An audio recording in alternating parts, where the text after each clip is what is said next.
¿Cómo pensás, a la hora de trabajar en el día a día, en lo cotidiano, en tu relación con tus colegas, también psicólogos, cómo pensás la interinfluencia entre la política, la gestión, los modos de intervenir en esas dimensiones y la perspectiva profunda, la perspectiva psicoanalítica? Trabajar desde este entrecruzamiento de profesiones puede ser que también se da en el entrecruzamiento de funcionarios, digamos, ¿no? O sea, el diseño de la política pública cada vez es más transversal. Hay áreas que son muy transversales, hoy las intervenciones incluyen, no son pensadas desde una sola área, entonces también implica una concepción sobre el trabajo interdisciplinario que no es lo mismo que multidisciplinario, ¿no? Estamos más acostumbrados a lo multidisciplinario, cada uno aporta lo suyo, que a lo interdisciplinario, que es bueno, a ver cómo construimos un conocimiento acerca de este objeto de intervención, de esta política pública, en donde podamos entrecruzarnos. Entonces, que los abogados entiendan lo que hablamos los psicólogos y que los psicólogos entendamos lo que hablan los abogados. A mí me pasa una cosa muy curiosa, a veces desde mi rol como perito de control en la justicia, pero lo voy a traer porque tiene que ver también con la acción pública. Y sostengo desde hace muchos años que para para los abogados está bien, para los psicólogos está mal.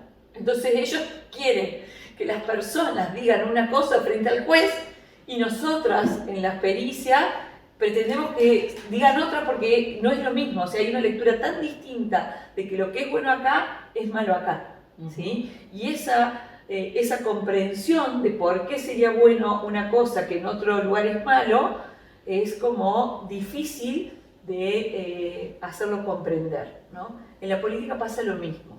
Nosotros tenemos, por ejemplo, en las propias áreas que tengo bajo mi órbita, tengo el área de la infancia en donde los equipos están conformados por abogados, psicólogos y trabajadores sociales, ¿sí? Y ese entrecruzamiento a veces es complicado, por eso se necesita como permanentemente estar formando y diciendo y bajando teoría y bajando realidades, diciendo, bueno, a ver cómo se entrecruzan en esta formación. Y cuesta mucho a veces esta lectura sobre lo profundo, ¿no? O sea, estamos necesitando siempre, pareciera, que las respuestas sean inmediatas, que no haya conflicto. Ahora por ejemplo, nosotros hemos tenido, lo voy a traer porque me parece que es importante, ¿no? Una situación en un área que nada que ver, que tiene que ver con la economía social. Parque Las Heras, ¿sí? Parque Las Heras, una feria que funcionaba sin ningún tipo de regulación estatal, en donde se decía que había 5.000 personas que iban a vender ahí los fines de semana, y en donde, bueno, gobiernos y gobiernos y gobiernos que no pudieron poner ningún orden a eso. La gestión actual del intendente Yayora dice, tienen que poner orden a esta situación. Entonces se decidió levantar esa feria que era tierra de nadie. Digo, ya esto va también la comprensión del psicoanálisis, ¿no? Cuando ingresa la ley, ingresa el ingreso también a la cultura, ¿no? A la cultura a la que pertenecemos, ¿no? Y en eso, esa lectura permitió también decir, bueno, para que esto pueda ser ordenado, tiene que ingresar la norma, tiene que ingresar la ley, tiene que haber una lectura de que no estoy armando una feria, que a la vista del conjunto social es una feria que está hermosa, que está enclavada a lo largo de toda la costanera sobre el Boulevard Las Heras, que tiene gazebo, que pusimos infraestructura, que tiene tablones, que tiene manteles, que tiene... No, pero en realidad lo que hicimos fue comprender el conflicto, ¿sí? Y no asustarnos por el conflicto.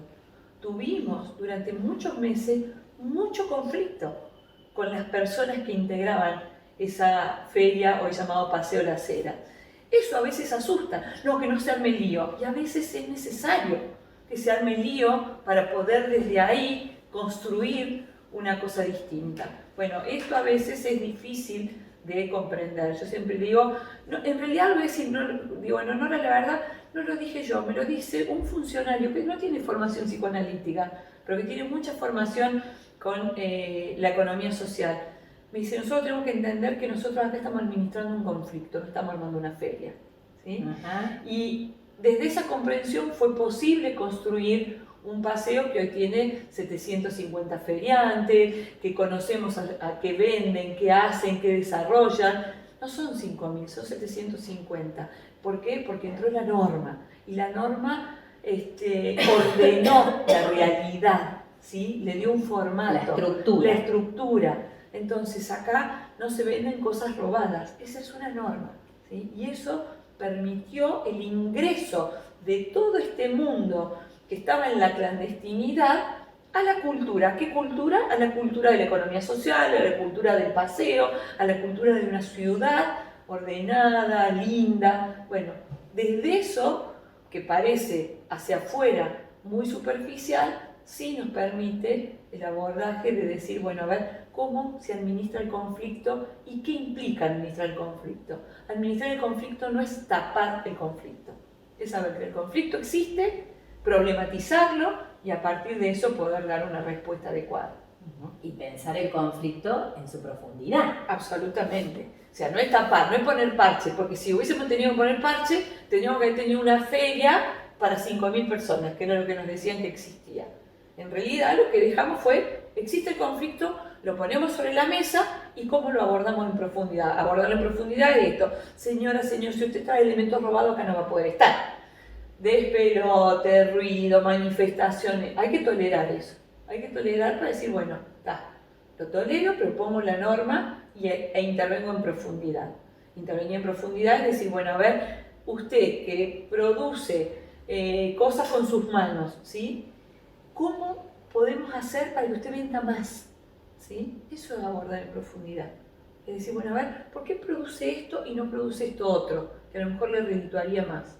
Bueno, todo ese abordaje de la economía social también tiene un atravesamiento que tiene que ver con esto. Por supuesto, por ahí cuando uno lo dice, suele pareciera ser que uno estaría todo el día pensando desde el psicoanálisis. No es así, no es así, ¿no? Yo a veces digo, porque nos pasa, a vos también te pasa, nos pasa a todos que a veces en una reunión te dicen, vos que sos psicóloga. Y yo ya he aprendido a decir durante mucho tiempo, yo soy psicóloga en mi consultorio porque me pagan. Claro. ¿Sí?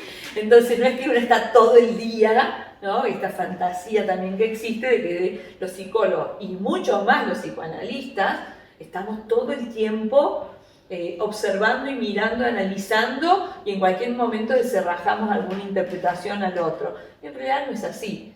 Si es algo que ya está incorporado, está internalizado, está incorporado en nuestro proceso de pensamiento y a veces aún para contártelo a vos implica que yo pueda pensar para poder decir, che, esto que estoy haciendo también está atravesado por esta mirada psicoanalítica de mi propia formación. Pero a lo mejor si no lo estoy hablando con vos no es algo que esté consciente todo el tiempo. Es como, si uno lo llevara a un ejemplo un poco más ordinario, más cotidiano, es como cuando uno aprende a manejar un auto, digamos, así ¿no? es. Al principio sí tiene que hacer consciente si va la primera, el embrague, el freno, tal o cual velocidad. Pero después, una vez incorporado, uno maneja. Totalmente. Así, yo no está pensando. Creo que es de la misma manera sucede en la gestión pública después de tantos años de ejercicio profesional y de trabajar con esta formación y con esta capacitación. ¿Sí? Lo que sí me parece, en donde sí es muy consciente esto, muy consciente por parte mía, es en la conducción de los equipos técnicos. O sea, ahí sí, porque creo que esto me permite la profesión ser una funcionaria que de algún modo conoce de lo que está hablando y entiende cómo deben ser las intervenciones para resolver determinadas problemáticas, sobre todo las que tienen que ver con las infancias. Entonces ahí sí, quizás soy más exigente que otro funcionario que no tenga ese conocimiento. Mirá qué interesante, ¿no? Porque desde el blog, bueno, lo conversamos tanto, siempre estamos como muy preocupadas por la transmisión del psicoanálisis, ¿no?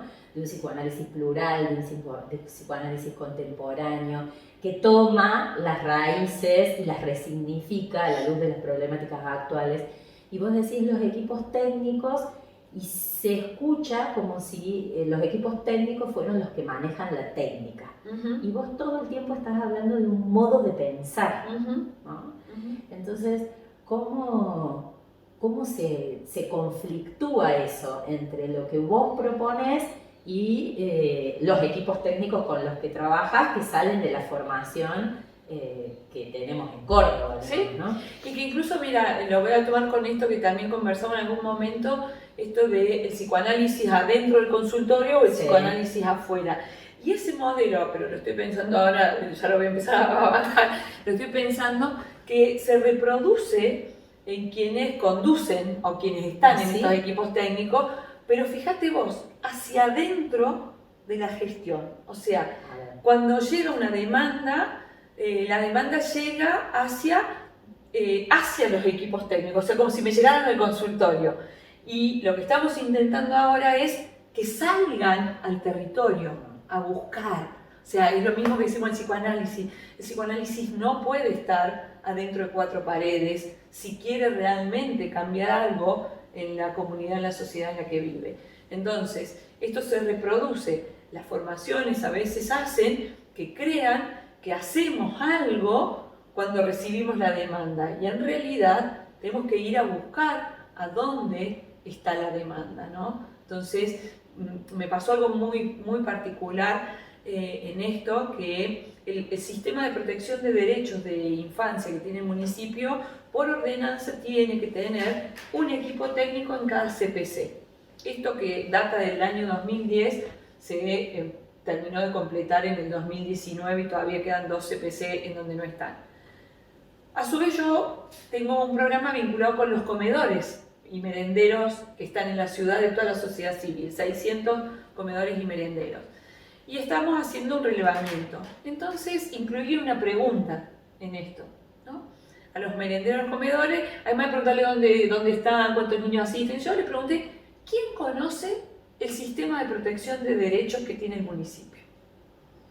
Estoy horrorizada de la respuesta. El 90% de los comedores y merenderos de nuestra comunidad no conocen que existe un sistema de protección de derechos, que además lo tienen al alcance de la mano, que están en los CPC. Y eso, digo, tengo dos posibilidades: o enojarme, ¿sí? O comprender y modificar. Comprender es esto, es decir, los equipos han estado adentro, como el psicoanálisis ha estado adentro del consultorio. Entonces, lo que hicimos fue empezar a trabajar con los equipos, decir, hay que salir porque afuera tenemos 50% de niños y niñas que están bajo la línea de la pobreza, y entonces de por sí ya tienen un derecho vulnerado, uno al menos, ¿sí?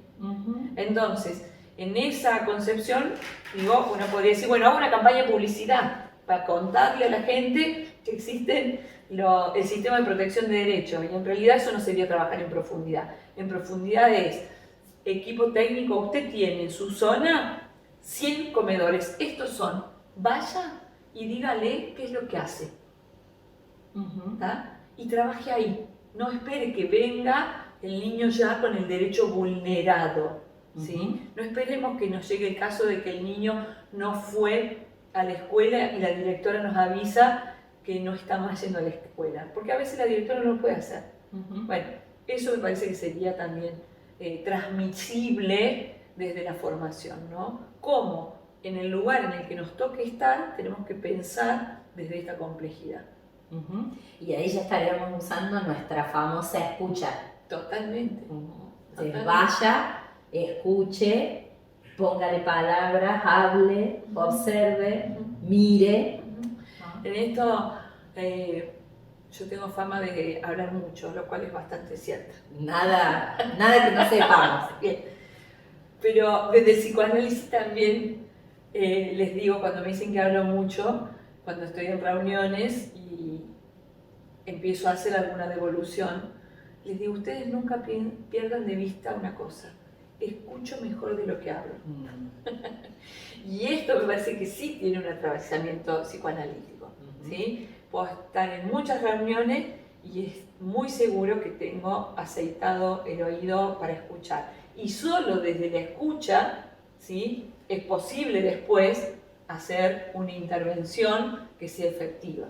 Digo, esto me parece que son cuestiones que a veces, y esto me preocupa cuando llegan los profesionales más jóvenes, porque hacen una pasantía o porque tienen un sistema de becas y demás, me preocupa mucho que se instale la idea que el psicoanálisis es algo que en realidad es tedioso, no permite ser operativos, no sirve para lo social o no sirve para lo político en este caso, y que se termine adhiriendo a teorías que no soy quien para juzgarlas, pero que van por la respuesta inmediata. Y esa respuesta sí es inmediata, ¿sí?, pero no es permanente, no es duradera. ¿Sí? Y esto a veces preocupa. Bueno, tenemos mucho trabajo pendiente siempre. Un montón. Eso, además de que hablamos mucho y escuchamos mucho, siempre encontramos algo para hacer, ¿no? Totalmente, totalmente. Sí, sí. Y eso es también una transmisión psicoanalítica, ¿no? Totalmente. El psiquismo no para, entonces la dinámica del psiquismo y su ambiente trabajamos. Y además me parece que es muy interesante estas lecturas me gustó mucho eso que usaste de psicoanálisis plural, ¿no? Me parece que en un país además que está tan atravesado por posiciones tan dogmáticas, ¿no?, en donde la grieta es como una cosa permanente, hablar de pluralidad, digo, y el psicoanálisis vivió etapas de grietas profundas, ¿no? O eras lacaniano, o eras freudiano, o eras kleiniano, ¿sí? O eras de la escuela argentina, si escuchabas a Silvia Bleichwer en algún momento, hasta que Silvia fue lo que fue en el psicoanálisis, fue muy cuestionada, digamos, ¿no? Porque hacía una relectura del psicoanálisis, eso del psicoanálisis plural, me parece muy importante poder hacer estas lecturas. No se puede trabajar en lo social sin leer Pigeon-Rivière, no se puede trabajar en la institucionalidad sin leer a Lieberman, a Ulloa, digamos. Esta pluralidad no se puede comprender, quizás, la cuestión de la ley, de la cuestión del ingreso de la ley, de la lectura del padre, si no se comprende a Lacan. Digamos. Entonces, no se puede entender lo bueno y lo malo, la envidia, lo positivo y lo negativo, dónde se depositan determinadas cuestiones si no se lee el psicoanálisis kleiniano. Entonces me parece, no se puede entender la masividad de algunas cuestiones si no leemos psicología de las masas y análisis del yo. O sea, esta pluralidad es la que da riqueza en el consultorio, pero también da riqueza cuando un psicólogo, un psicoanalista, una psicoanalista interviene en la política comunitaria. Lili, muchísimas gracias.